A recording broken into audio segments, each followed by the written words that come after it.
Hello everyone, welcome back. Hope you all are doing good. അപ്പോൾ ഇന്ന് നമ്മുടെ നാടൻ പലഹാരമായിട്ടുള്ള നമ്മുടെ ഉണ്ണിയപ്പത്തിൻ്റെ വേറൊരു വേർഷനാണ്. നമുക്ക് നല്ല നാടൻ മാമ്പഴം ചേർത്തിട്ട് ഒന്ന് ഉണ്ണിയപ്പം തയ്യാറാക്കി നോക്കാം അല്ലേ. അപ്പോൾ നല്ല പഴമാങ്ങ ഉണ്ണിയപ്പം, അതായത് മാമ്പഴം ഉണ്ണിയപ്പമാണ് ഇന്ന് നമ്മുടെ റെസിപ്പി കേട്ടോ. അപ്പോൾ 2 കപ്പ് പച്ചരി എടുത്തിട്ടുണ്ട്. നല്ല കുതിർത്ത പച്ചരിയാണ്. 250 ml അളവിൻ്റെ കപ്പിലാണ് ഞാൻ അളന്നെടുത്തിട്ടുള്ളത് അരി. അതേ കപ്പിൽ തന്നെ ഒരു 3/4 കപ്പ് വെള്ളം എടുത്തിട്ടുണ്ട്. നമുക്കിത് കുറേശ്ശെ ഒഴിച്ചു കൊടുത്തൊന്ന് അടിച്ചെടുക്കാം. ഉണ്ണിയപ്പത്തിൻ്റെ ബാറ്റർ ആയത് കാരണം ഒരുപാട് ലൂസ് ആവാൻ പറ്റില്ല. അപ്പോൾ ഞാൻ കുറച്ച് ഒഴിച്ചു കൊടുത്തിട്ടുണ്ട്. നമുക്കിതൊന്ന് അടിച്ചെടുക്കാം കേട്ടോ. ചൂടാറിയ ശർക്കരപ്പാനിയാണ് നമ്മൾ ഇതിലേക്ക് ചേർത്ത് കൊടുക്കുന്നത്. അപ്പോൾ നമുക്ക് ആദ്യം ശർക്കര ഒന്ന് ഉരുക്കി വെക്കാം അല്ലേ. അപ്പോൾ ഞാൻ ഏകദേശം ഒരു 250 ഗ്രാമിൻ്റെ അടുത്ത് ശർക്കരയാണ് എടുത്തിട്ടുള്ളത്. നമുക്കിത് കുറച്ച് വെള്ളം ഒഴിച്ചിട്ട് നന്നായി ഒന്ന് ഉരുക്കിയെടുക്കാം.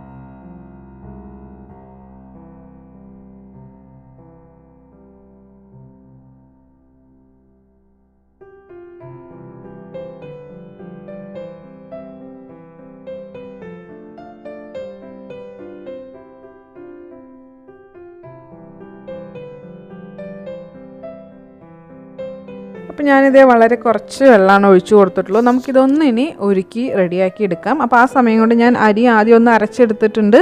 അപ്പോൾ ഇതിലേക്ക് ഇനി ബാക്കിയുള്ള വെള്ളം കൂടി ഒഴിച്ചു കൊടുത്ത് നന്നായിട്ടൊന്ന് അരച്ചെടുക്കാം. അങ്ങനെ നമ്മുടെ അരി അരച്ചെടുത്തിട്ടുണ്ട്. ഇതിലേക്ക് നമുക്ക് നല്ല പഴുത്ത നല്ല മധുരമുള്ള ഒരു മാങ്ങ ചേർത്ത് കൊടുക്കാം. അപ്പം ഞാനിവിടെ ചെറിയൊരു മാങ്ങ ചേർത്തിട്ടുണ്ട്. നല്ല പഴുത്ത മാങ്ങയാണ്. അപ്പം ഞാനിത് ഏകദേശം ഈ വലുപ്പത്തിലുള്ള ഒരു ചെറിയ നീലൻ മാങ്ങയാണ് ചേർത്ത് കൊടുത്തിട്ടുള്ളത്. നല്ല മധുരമുള്ള മാങ്ങയാണ്. നമുക്കിതും കൂടി ചേർത്തിട്ട് നന്നായിട്ടൊന്ന് അരച്ചെടുക്കാം. നന്നായിട്ടെന്ന് പറയുമ്പോൾ ഒരുപാട് ഫൈൻ പേസ്റ്റായി പോകരുത്. ചെറിയൊരു തരിതരിപ്പ് നമ്മുടെ മാവിന് വേണം കേട്ടോ.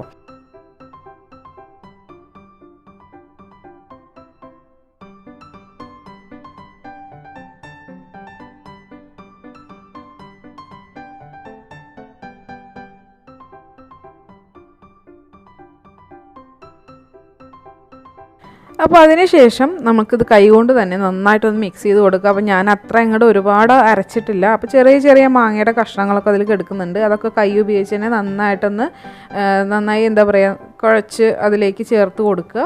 അതിന് ശേഷം ചൂടാറിയിട്ടുള്ള ശർക്കരപ്പാനി ഇതിലേക്ക് ചേർത്ത് കൊടുക്കുക. അപ്പോൾ ചൂടാറിയിട്ട് മാത്രം ചേർക്കുക, അല്ലെങ്കിൽ നമ്മുടെ ഈ അരി ആകെ വെന്ത് പോവും. അപ്പോൾ കുറച്ച് നേരം, അതുകൊണ്ടാണ് നമ്മൾ ആദ്യമേ ശർക്കരയൊക്കെ ഉരുക്കി റെഡിയാക്കി വെച്ചത്. അപ്പോൾ ചൂടാറിയതിന് ശേഷം ശർക്കരപ്പാനി കൂടി ചേർത്ത് നന്നായിട്ട് അത് മിക്സ് ചെയ്ത് യോജിപ്പിക്കും.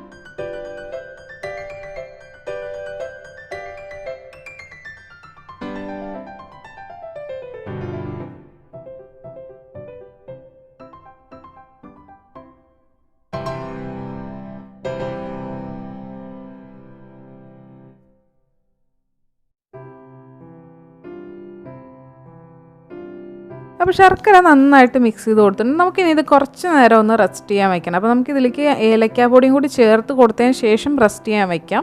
അപ്പോൾ ഞാനിത് രാവിലെ ഒരു 9 മണി 10 മണി സമയത്ത് ഉണ്ടാക്കിയിട്ട് വൈകുന്നേരം ഒരു 4 മണി 4:30 സമയത്താണ് ഇത് ഉണ്ണിയപ്പം ചുട്ടെടുത്തത്. അപ്പോൾ അത്രയും ടൈം ഒരു 6-7 മണിക്കൂറോളം എന്തായാലും വെച്ചാലാണ് നല്ല പെർഫെക്റ്റ് ആയിട്ടുള്ള ഉണ്ണിയപ്പം ഉണ്ടാക്കിയെടുക്കാൻ പറ്റുള്ളൂ.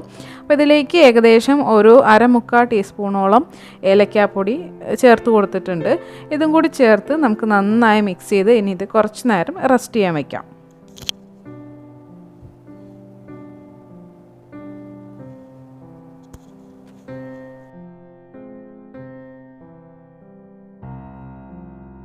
അപ്പോൾ ഇതിലേക്ക് ഇനി കുറച്ച് തേങ്ങാക്കൊത്തൊക്കെ വറുത്തിടാമല്ലേ. അപ്പോൾ നമുക്കിത് ഉണ്ടാക്കുന്ന സമയത്ത് ആ സമയമാകുമ്പോഴേക്കും വറുത്താൽ മതി. ഒരു 2-3 ടേബിൾ സ്പൂൺ നെയ്യിൽ ചെറുതാക്കി അരിഞ്ഞ തേങ്ങാക്കൊത്തും അതുപോലെ ഒരു 1/2 ടീസ്പൂണിൻ്റെ അടുത്ത് നല്ല എള്ളും ചേർത്ത് കൊടുത്തതിന് ശേഷം നന്നായിട്ടൊന്ന് വറുത്ത് മൂപ്പിച്ചെടുത്തതിന് ശേഷം നമ്മുടെ ഉണ്ണിയപ്പത്തിൻ്റെ ബാറ്ററിലേക്ക് ചേർത്ത് കൊടുത്ത് നന്നായി ഒന്ന് മിക്സ് ചെയ്തെടുക്കാം.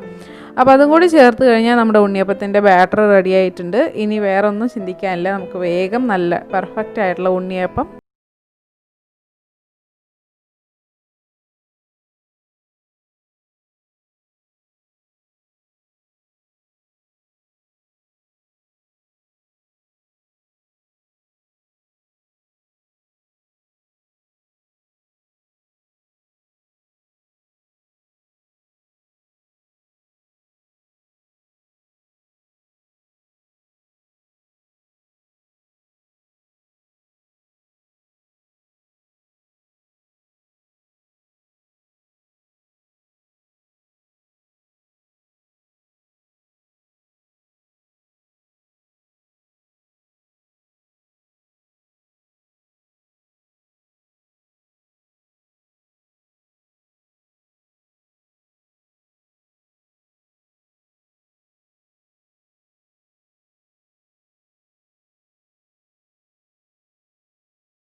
അങ്ങനെ നമ്മുടെ അടിപൊളി ഉണ്ണിയപ്പം റെഡി ആയിട്ടുണ്ട് കേട്ടോ. അപ്പോൾ എല്ലാവരും ട്രൈ ചെയ്ത് നോക്കുമല്ലോ അല്ലേ. നമ്മൾ സാധാരണ നമ്മുടെ ഉണ്ണിയപ്പത്തിൻ്റെ ബാറ്ററിലേക്ക് പഴം ചേർത്ത് കൊടുത്ത് തയ്യാറാക്കുന്നതിന് പകരം നല്ല പഴുത്തൊരു മാങ്ങ നോക്കിയിട്ട് ചേർത്ത് കൊടുക്കുന്നു എന്നുള്ളൂ. നല്ല ടേസ്റ്റി ആയിട്ടുള്ള ഉണ്ണിയപ്പമാണ്, ഒരു കോംപ്രമൈസും ഇല്ല കേട്ടോ ടേസ്റ്റിൽ. അത്രയും നല്ല ടേസ്റ്റി ആയിട്ടുള്ള ഉണ്ണിയപ്പമാണ്.